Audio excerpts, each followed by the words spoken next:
So the Meleag's cousin, he tries killing himself after he kills the uncle. Yes, he kills the uncle and then tries killing himself after he confesses to everything. The Melead stops him and tells him, hey, I don't care if we're blood cousins. You are my brother. I love you and care for you, and I don't want you to die. You've been such a good king. Because again, this is why he's literally my favorite characters, because after everything he went through, he was still a good, kind, caring king to his people. He did everything he could to protect his people, and to protect it was his quote-unquote blood cousin, but in actuality is his son, because he raised that boy. It is his son. Like, this dude, such a good dude. He deserves way better than what he got, and the Melead told him that. He tells him, you are a good man. So he convinces the guy not to die, but the dude says, I can't be king anymore. I can't. After everything is done, I'm done. I'm done being king. I want to take my queen out. I want to give her a chance to travel and live her life outside of being queen. The Melead says, yes, you don't have to be king anymore. I will be regent until it's time for your son to take the throne. And they both state that. They also promise not to inform the truth of what he learned today to anybody else. After sending the king away, his cousin away, he turns to his mother. They have a little conversation, and he tells her he's done with her. Like, he apologizes that he never knew the truth, that he forced her to always protect him from the truth and the horrification that was his father, but he also just cannot see her anymore. Like, he just can't be around her anymore after knowing the truth. That knowing that she tried protecting him from the truth, but she also protected a literal monster. He can't. He goes back to the main character. He can't tell the main character the truth, but he falls, and the main character takes care of him. They hold each other, and it's this really sweet moment, but it's super, super sad because, like, the Melead can't tell the main character anything.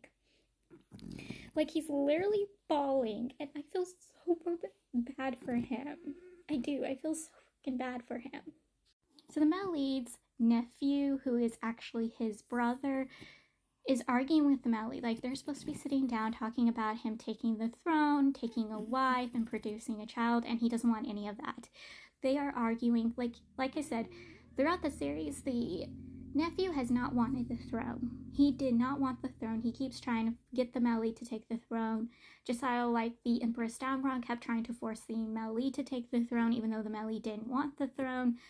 And he reveals to the Melead then and there that he always knew that he wasn't his father's birth child. That who was supposed to be quote-unquote his grandfather was actually his father, and that his uncle was actually his eldest brother. That's why he's been pushing for the Melead to take the throne, is because he knew the Melead was the rightful heir, quote-unquote rightful heir. They're arguing. He refuses to take a wife and have a child. He does not want that. He wants to give the Melead the throne and go on his ways. He does not want the duties.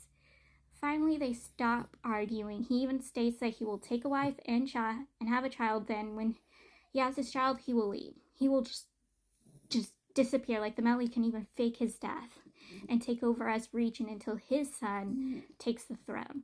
Finally, the Melead's like, no, that's not going to work. You can take the throne, but I will do all the duties as king. I will be the leader. You just sit there and pose. Just pretend to be king. You will get all the titleness of king and the fun parts of king, but you don't have to take a wife. You don't have to have a child. We can adopt somebody from our branch families who is close to us, but you don't not have to produce a child or take a wife if you don't want to. You can just play king and I will be king. So they finally agree onto something. Yeah, I'm not kidding. Also, if you're saying, how is he so sure that the nephew is not his own child? Like, how does the Melead's cousin, know that the child is not his child?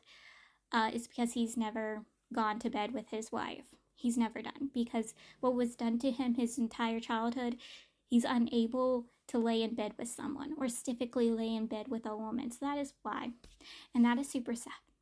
Like, I can tell you, I really, really want to jump into this book before the Melite's father died and be the one to kill him. Also, from what I can tell, the Melite's cousin killed the Melite's father. And the Empress Dangra, the Melite's mother, knew. And she kept quiet. Yeah, that's why his father got so weak and sick over the time period, was because he was slowly killing him. And I'm like, go man, go man, go. Best dude in the whole book. The Melite's cousin, brother, his best character. The main character's ex-fiance is not punished really for what he did to the main character. I really hate that he wasn't punished, but because of that time period and the fact that the main character or someone who takes the position the main character takes, or a woman, if it was found out that something was done to them, even if it was against their will, their reputation would be destroyed and people would look down on them and be disgusted with them, and that the main character would be hard time marrying the Melite. Like, it is horrible. It is vile. That is the truth, but they couldn't publicly punish this dude, give him a severe punish, or punish the dude's family. Again, the ex-fiance's sister is the main character's sister-in-law, so again, there would be an issue there. But still, it irks me he really didn't get a punishment, because it would ruin the main character's reputation. It was found out that he was almost tainted, even though it was against his will. Angers me, but that's the truth. All he gets is told that he has to marry the princess from a isle country, a country that isles themselves to their country. That is his punishment, and he's not allowed to go anywhere near the main character, because if he does, he will be exiled. But that is it. That is literally it. He can't go anywhere near the main character or speak to the main character, but yeah. I am angry. Also, the main character kind of feels bad that he's the reason why the dude's life was ruined, and I'm like, no, it's not your fault. It is not. Don't think it is. But yeah, that is the truth. He didn't really get a punishment.